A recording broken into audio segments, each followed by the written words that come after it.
As a developer, it is important that you understand the technology stack upon which SharePoint 2010 is built. At the base we have Windows, and you can install SharePoint either on Windows Server 2008 or on Vista or Windows 7 if you are working in a development environment. However, you must use the 64-bit versions of any of these operating systems. We then have Internet Information Services, and on top of that we have ASP.NET 3.5 and the .NET Framework. SharePoint Foundation 2010 is built directly on top of ASP.NET, and SharePoint Server 2010 is built directly on top of SharePoint Foundation.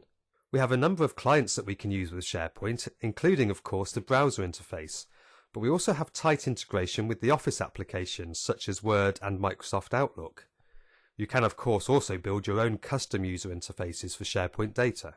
From the development stack point of view, SharePoint provides a data model in terms of lists, storage and management, but also access to external lists, which is new to SharePoint 2010. So for example, we can use business data connectivity services to extract data from line of business solutions. We have the server APIs, which include a full event model, but also a brand new concept of link to SharePoint.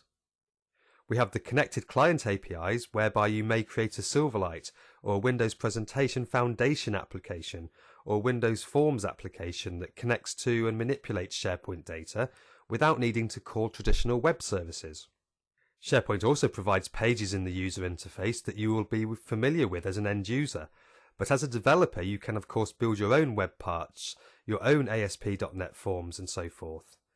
We have Silverlight there as an example of an application that will use the client object model to obtain SharePoint data, and we have on top of all of that the SharePoint server capabilities, or workloads as we sometimes call them, such as search and indexing or content management or business data insights.